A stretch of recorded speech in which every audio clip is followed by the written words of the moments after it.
comment sortir de l'auto-sabotage ou autrement dit, comment sortir de la peur de réussir ou la peur d'être heureux. C'est à peu près presque la même chose. Bien que être heureux et réussir, il peut y avoir quelques petites nuances, mais on va pas rentrer dans ce débat-là dans cette vidéo. Alors, c'est un sujet, malheureusement, qui concerne beaucoup de monde, mais sur lequel beaucoup de monde ne s'avoue pas qu'il est concerné, parce que il est de bon ton, notamment dans le milieu du développement personnel, de dire qu'on est heureux ou qu'on se développe son aptitude au bonheur ou son muscle du bonheur, comme j'ai pu l'entendre dire parfois, et qu'on mérite bien d'être heureux. Alors, on va voir dans cette vidéo déjà que c'est pas si simple. Peut-être que vous vous donnez l'illusion d'être heureux et peut-être que parfois ça vous rattrape. Alors, dans cette vidéo, on va pas faire de faux semblants. On n'est pas là pour défendre une image. De toute façon, vous êtes en train de la regarder et a priori pas forcément d'être regardé par quelqu'un d'autre. Donc, on peut commencer à rentrer dans une forme d'honnêteté. Alors moi, ce que je voulais vous dire par rapport à ça déjà, première chose, c'était ça. C'est-à-dire que ça concerne beaucoup plus de monde que ce qu'on croit. Parce qu'il y a un personnage social qui tend à montrer que si tout va bien, qu'on est heureux, alors qu'en fait, au fond, on dissimule beaucoup de choses. Il y a 3 façons que j'ai pu observer jusqu'à présent de répondre à cette peur qui est si commune. Et on va voir d'où elle vient, on va voir aussi comment en sortir un petit peu plus tard dans cette vidéo. Mais déjà, on va voir ce qui fonctionne pas, et peut-être que vous l'avez tenté aussi, malheureusement, je vois 3 stratégies majoritaires. La première, quand on a peur d'être heureux, c'est que on ne s'engage pas dans quoi que ce soit. On est dans une forme de procrastination, on n'ose rien, comme ça au moins on n'est pas déçu. Ou alors, on se raconte que c'est pour les autres et que nous on est fait pour souffrir. Ça c'est la première stratégie, c'est-à-dire de se dire que c'est pas accessible et de ne rien faire pour y arriver. Bon, on est d'accord que sur du long terme ça tient pas forcément, qu'au bout d'un moment on rentre dans une forme de dépression, que cette dépression ou cette difficulté d'être dans le rapport aux autres ou cette espèce de sacrifice, on a du mal à le vivre, donc on va aller voir des personnes qui sont censées nous aider. On va tenir grâce à, je sais pas, des substituts comme l'alcool, comme les antidépresseurs, bref, des substituts biochimiques qui vont nous permettre de tenir le coup. Ou alors, on va devenir workaholic. Enfin bref, on va rentrer dans une espèce de dépendance, que ce soit une substance biochimique ou un comportement qu'on va rendre excessif, pour détourner son attention et sa conscience du fait que, non, notre vie, elle n'est pas satisfaisante. Bon. Et puis, le problème, c'est que ça nous rattrape souvent ce qu'on appelle la crise de milieu de vie, la fameuse, où là, on se dit, mais merde, j'ai plus que la moitié de ma vie à vivre. Est-ce que c'est vraiment ce que je voulais expérimenter dans ma vie? Est-ce que c'est vraiment ce que je voulais vivre, quoi, comme vie? Est-ce que j'ai une vie qui me correspond?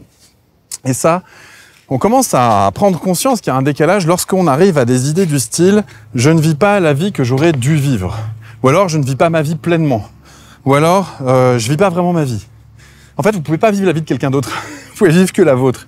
Donc si vous avez la sensation que votre vie ne vous correspond pas et que vous ne vivez pas votre vie, ou celle que vous mériteriez de vivre selon vous, ça veut dire qu'en effet, il y a quelque chose qui est de l'ordre de finalement, les choix que vous faites, ce ne sont pas des choix qui vous emmènent vers cet épanouissement personnel. Ce sont des choix qui vous en écartent. Et cet écartement, il est peut-être inconscient, mais ça reste vos choix. Donc, ça veut dire que c'est vous qui vous écartez de votre propre développement de ce qui vous pourrait vous rendre heureux ou vous épanouir.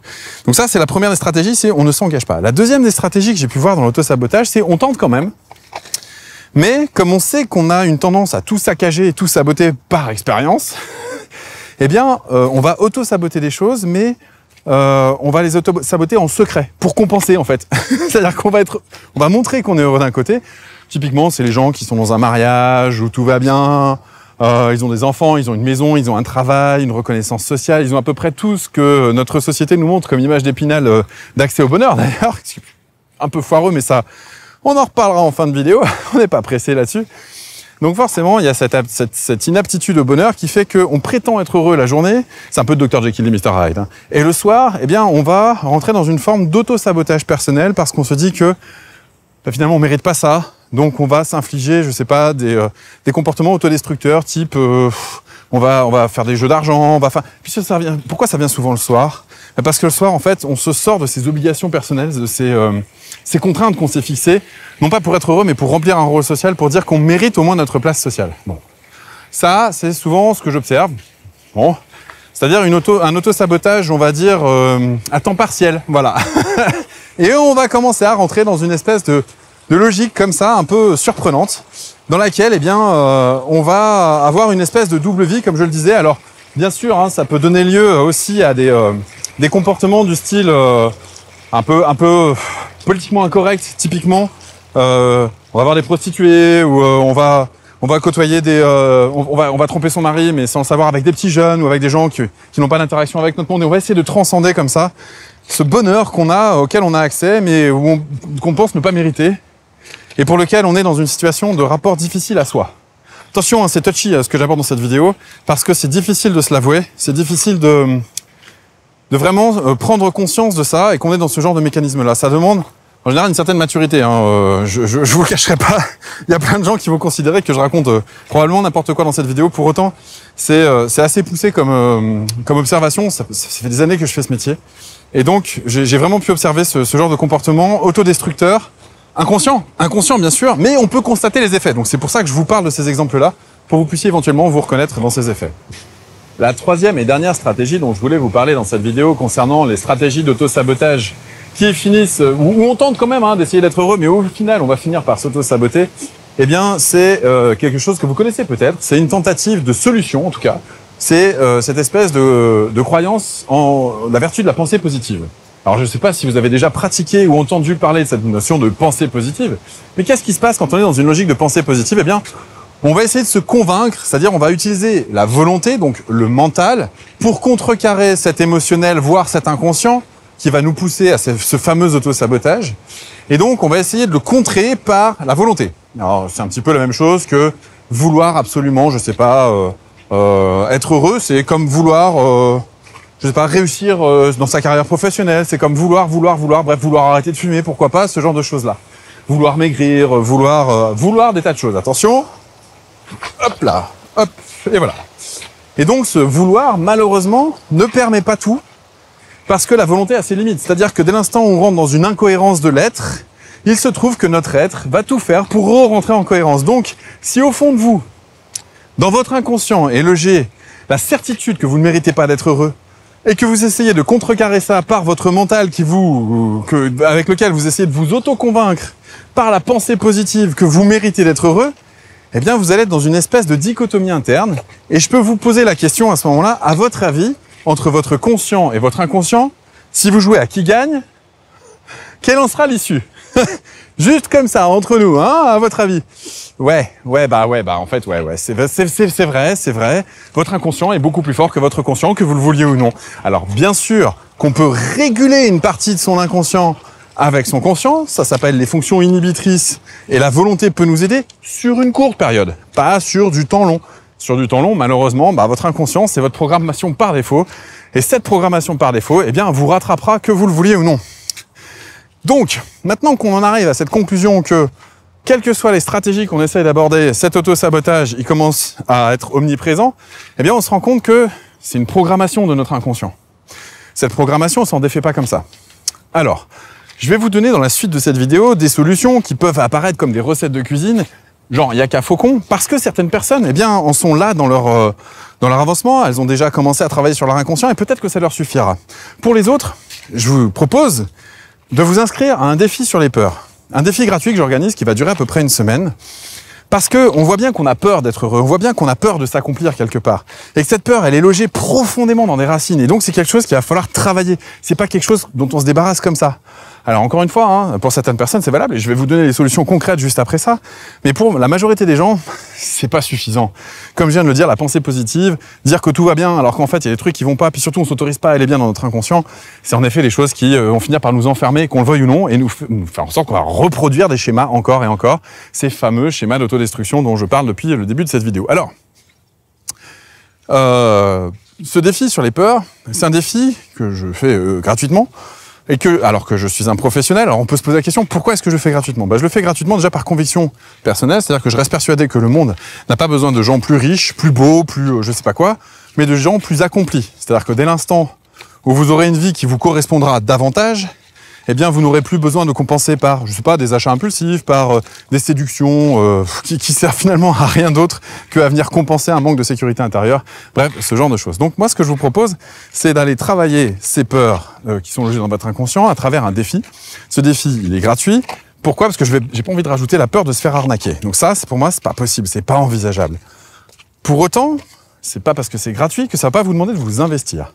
Pourquoi? Parce que ça fait plusieurs fois que je fais ce défi et j'ai remarqué qu'il y avait plusieurs personnes qui l'avaient déjà fait donc plusieurs fois et à chaque fois déjà je constate la chose suivante, puis en plus c'est ce qu'on me renvoie.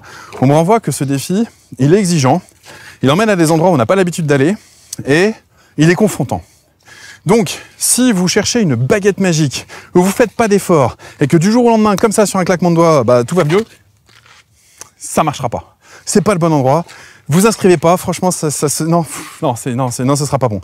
En revanche, si vous avez essayé plein de situations, plein de schémas, plein de choses, plein de stratégies, plein de façons de compenser, qu'au final, vous faites toujours rattraper par votre inconscient, et que vous êtes prêt ou prête à vous confronter à ce qui a logé dedans, alors bien sûr, je vous accompagne, hein, c'est pas à pas, on est d'accord, je vous largue pas comme ça dedans.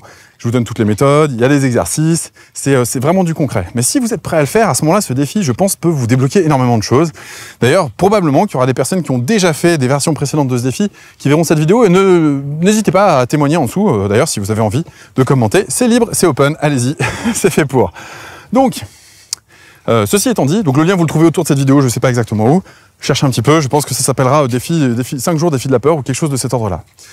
Donc maintenant que ça c'est dit, comment est-ce qu'on fait pour réussir à sortir de ces peurs? Déjà, l'idée c'est de comprendre d'où elles viennent. Parce que comprendre comment elles se sont construites pour pouvoir les déconstruire. Et oui, sinon ça va être compliqué. Donc, la pensée positive, on a vu, ça ne marchait pas. La racine de cette histoire-là, c'est, j'ai envie de dire, la solution magique, entre guillemets, si on pourrait parler de solution magique, en tout cas la solution évidente. Alors c'est simple dit comme ça, mais c'est pas facile à mettre en œuvre. C'est sortez du drame. Pour sortir du drame, eh bien le problème c'est que souvent on a appris le drame. C'est-à-dire que qu'est-ce qui fait qu'on est dans l'auto-sabotage? Le fait qu'on a la sensation de ne pas mériter d'être heureux. Mais mériter par rapport à quoi ou par rapport à qui? Comment est-ce qu'on construit le mérite? Eh bien, on construit le mérite bien souvent par rapport à un référentiel. Ce référentiel, c'est le référentiel de notre éducation. C'est le référentiel de notre enfance. Donc, ces solutions de mérite, est-ce que je mérite d'être heureux ou pas, sont directement corrélées au référentiel parental ou éducationnel. Vous l'appellerez comme vous voulez, parce que des fois, on n'a pas été éduqué par nos parents, enfin par nos géniteurs, mais on va parler de parents de substitution, donc on va dire notre référentiel éducationnel. Dans ce référentiel-là, eh bien, on a observé nos éducateurs comme étant les référents par excellence, et on a pu observer leur aptitude ou leur inaptitude au bonheur.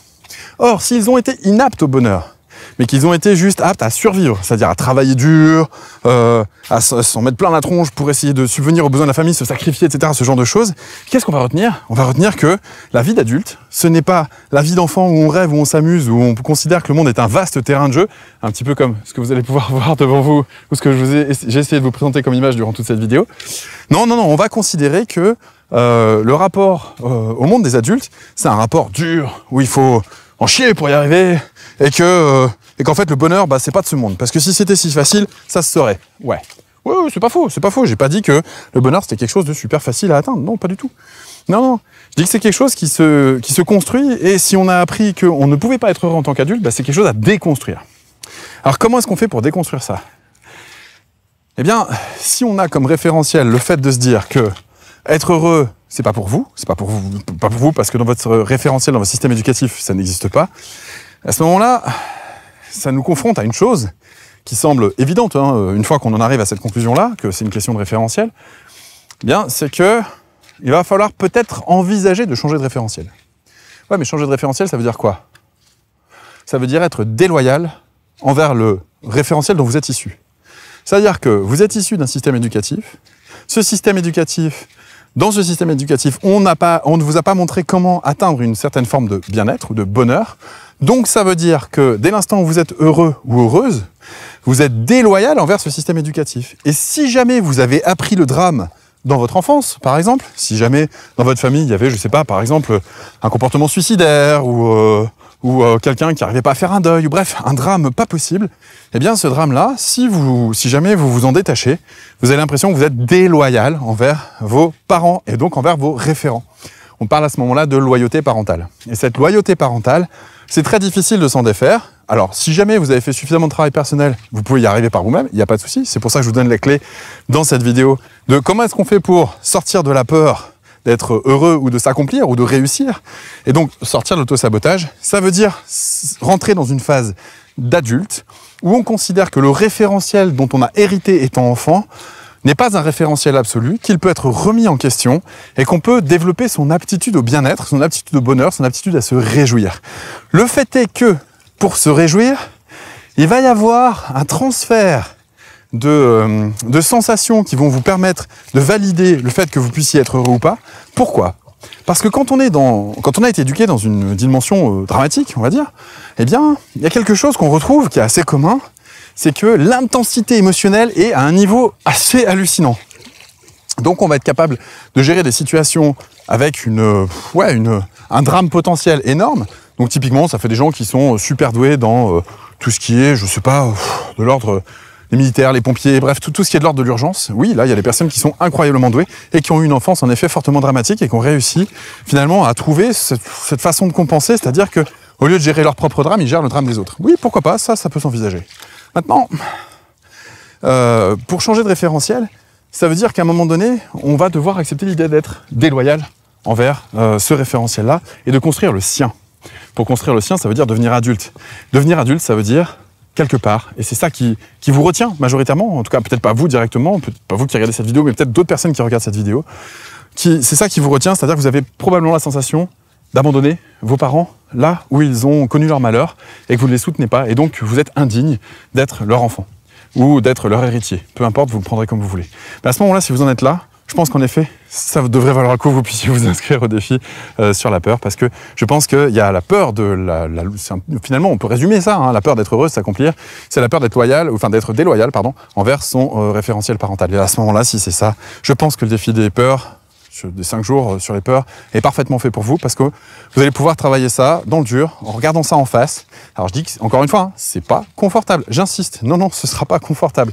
Mais ce sera probablement un des investissements que vous aurez fait sur vous-même, pas financier, hein, mais en investissement en termes de réflexion personnelle, en termes d'engagement, parce qu'il y a des exercices, donc attention, ça engage. À mon avis, qui va pouvoir faire en sorte qu'il y aura un avant et un après. En tout cas, c'est vraiment ce que je vous souhaite et c'est pour ça que je fais ce défi. Sur ce, je vous remercie d'avoir suivi cette vidéo. Partagez-la, n'hésitez pas si jamais ça vous a inspiré. Si jamais vous avez envie de faire ce défi à plusieurs aussi, avec pourquoi pas, ça peut être motivant. Mais en tout cas, je peux vous assurer une chose, c'est que ça risque d'être confrontant. Donc, si vous êtes hésitant ou que vous cherchez une baguette magique, ne vous inscrivez pas, c'est pas pour vous. Et sinon, écoutez, je vous donne rendez-vous à très bientôt pour le prochain défi. Et d'ici là, prenez soin de vous. Ciao.